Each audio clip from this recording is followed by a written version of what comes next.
Unahin muna natin dito sa low beam. Ayan, so may pansin nyo, gumagana mga idol. So, ito naman mga idol yung ating high beam. Tignan nyo, white.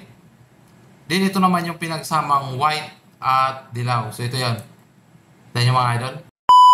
Meron lang akong isi-share sa inyo na denso relay na gagamitin natin sa ating mini driving light. Instead na gamitin natin ay Bosch relay, medyo malaki.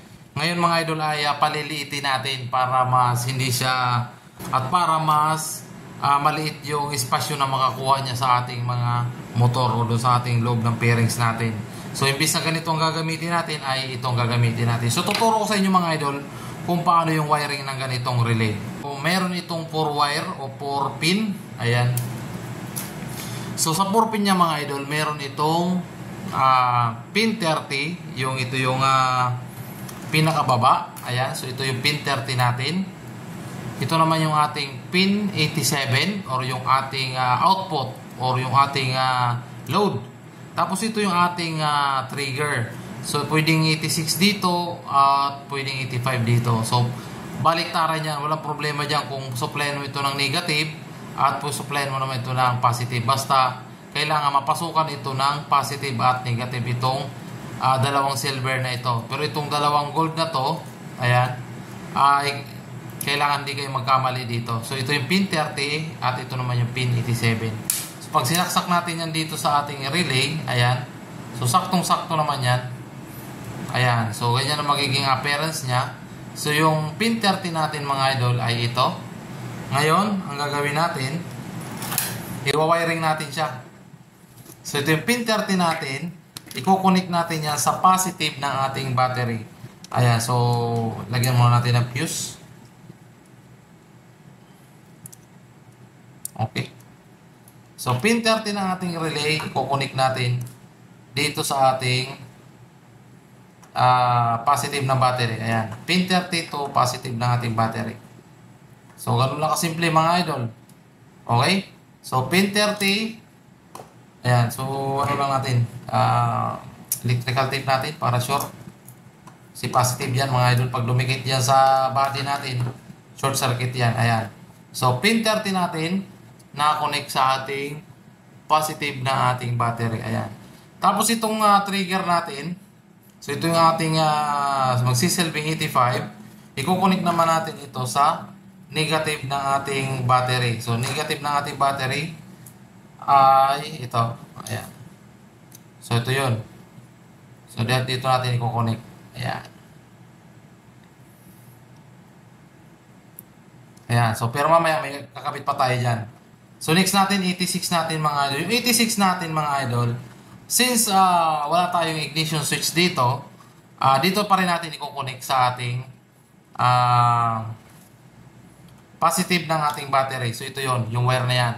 So, ito ay isipin na natin ito yung susian natin or yung ating ignition switch or sa ating accessories wire. Sa mga Honda ay solid black, sa Yamaha naman ay brown, sa Suzuki ay orange wire. Ayan. So, ganun lang kasimple. Lalagay lang natin siya dyan. At magti-trigger na po yung ating relay. So, tingnan nyo ha. Pakinggan nyo ha. Ayan, narinig nyo ba? Ayan. Pakinggan nyo ha. Ayan, so dyan lang natin siya i-connect para masupplyan natin o mag-trigger yung relay at magkaroon na siya ng output. So kapag tama yung wirings natin mga idol, meron dapat ditong lalabas na positive. So ngayon, i-check natin gamit yung ating test light. Yung ating crocodile clip, lagay natin sa negative. At yung ating test light ay kailangan magkaroon ng power itong ating 87. So tingnan natin. So yun no. Meron na. So positive mga idol. Working. Then itong ating 87 ng ating relay mga idol ay kukonek natin sa common ng ating 3-way switch. So dito sa ating 3-way switch ay meron ditong solid black, solid brown at blue wire. So yung black natin, ito yung ating common or yung gitna ng ating 3-way switch. So dito natin i-connect itong ating 87 ng ating relay. Okay?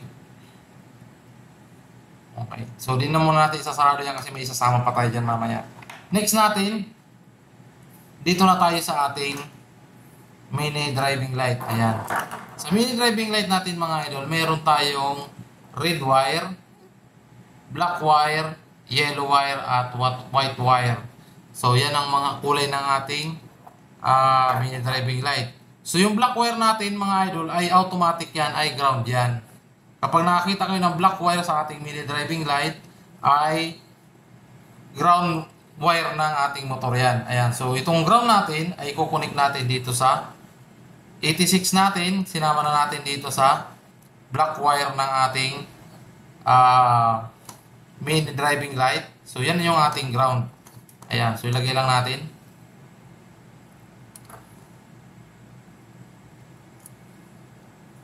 Then, electrical tape natin para hindi dumikit sa positive. So, di mo lang ito mga idol ha. Sana masundan nyo. Kasi sayang, napakagandang topic natin ngayon. At napakagandang matutunan. Kasi magagamit nyo ito sa inyong hanap buhay at sa inyong pagdi-DIY. Hindi na kayo magbabayad sa mekaniko nyo. Dahil medyo mahal din ng pagpa-install mga idol ng mini driving light. So maliban na lang kung doon kayo sa mga turo-turo, sa mga shop na pachamba-chamba. Yan. So yung ating lubi mga idol ay itong kulay blue. So yung magsisilbing pababa natin, ganyan, pababa, ay itong ating kulay blue. Ikukunik naman natin yan mga idol dito sa ating yellow. So yung yellow natin ay yellow din yung ating ilaw dito. So, kung gusto nyo malaman kung nasaan yung yellow nyo, ito ay i-recta nyo lang itong negative at positive sa ating battery. So, malalaman nyo na kung anong kulay yung ating MDL. Kung anong kulay ng wire dyan. So, bala lang mag-trace dyan. So, pero dahil na-trace ko na to, so ito yung ating pababa, yellow. So, yellow wire ito mga idol. Dahil ang yellow wire ay kulay yellow naman na buga ng ating MDL. Ayan. So ito mga idol ay demo lamang ha. Sana masundan nyo o kapag nag-DIY na kayo sa inyong mga motor. Sayang. Sana masundan nyo ito. Dahil malaking bagay ito mga idol. Pwede nyo gawing hanap buhay. Ayan. So pag nasa motor na kasi ako mga idol ay hindi ko na masikaso at kadalasan ay hindi na ako nakapag-video. Ayan. So ito yung brown natin mga idol. Pataas naman yan. Ayan, pa ganyan. So, dito naman ngayon yan, ikukunik natin yung white wire natin. Ayan. So, dyan naman natin ikukunik yan. Okay.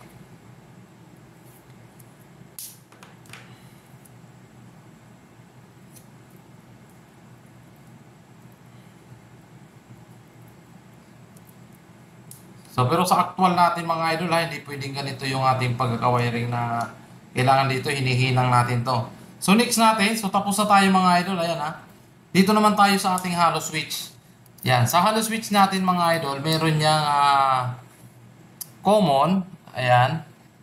So ito yung common natin, NO at NC. Ito naman, dalawa ay ilaw lamang ng ating hollow switch yan. Ayan, so pag sinalpak natin ganyan, so magiging common natin ay itong kulay blue. So, yung common natin, mga idol, ay ikukunik natin yan dito sa ating 87 ng ating relay. So, ito yung 87 natin sa common ng ating 3-way switch. So, dito natin ikukunik yan. So, mag-tap lang tayo dito. Common ng ating switch. Ayan.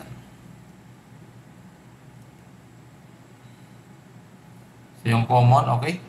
So, yung common ng ating hollow switch mga idol ay nakakunik sa ating 87 nating relay. Then yung ating positive ng ilaw ng ating hollow switch at normally open natin. Pagsasamahin natin yan.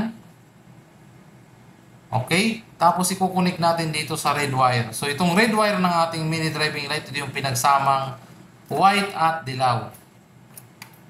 Ayan. So, yan na. Magkasama na sila. Then, yung ating black wire, so ito yung ating ground. So isama lang natin yan mga idol sa ground wire. So since meron ako dito isang galing ito sa negative ng ating battery, so dito na lang natin nilalagay. Okay?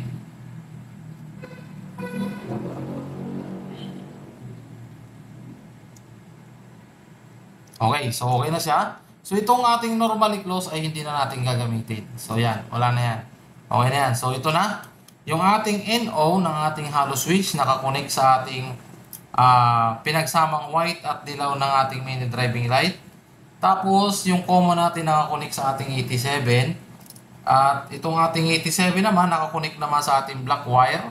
Then itong ating low beam, which is ito yung ating blue ng ating 3-way switch, nakakonect naman sa yellow wire ng ating mini driving light. Tapos yung brown naman natin nakakonect sa ating white wire. Ayan, so kompleto na tayo mga idol, ano? And then titesting na natin. Tapos na tayo mga idol mag-wiring, ititesting na natin. So unahin muna natin dito sa low beam. Ayan, so may pansin nyo gumagana mga idol. So ito naman mga idol yung ating high beam. Tignan nyo, white. Then ito naman yung pinagsamang white at dilaw. So ito yan. Tignan nyo mga idol. So kapag pinindot natin yung yung ating hollow switch, saka lang siya mag-iilaw. Kaya ang purpose kung bakit pinagsama natin yung NO at yung ating positive ng ilaw. Then yung negative naman ng ilaw ay nagay natin sa ground. Kaya pag pindot natin, saka lang iilaw yung ating hollow switch. Ganyang kalupit. Halos walang tapon yung ating mini driving light kapag naka 4 wires tayo mga idol. Ayan. So kapag 4 wires kayo na mini driving light, ganito yung gawin nyo para lahat ng function ng ilaw magagamit nyo. Combo light, kulay white, kulay yellow. So ganitong gawin nyo mga idol. Bumili din kayo ng isa pang switch. Pwedeng on-off switch, pwedeng ganito. So depende sa gusto nyo mga idol. Basta ang gagawin nyo lang, yung isang paa kapag 2-way switch ang mabili nyo, yung isang paa, connect nyo sa 87 ng ating relay at yung isa naman ay pupunta dito sa kulay red. Yan. So, ganun lang kasimple mga idol.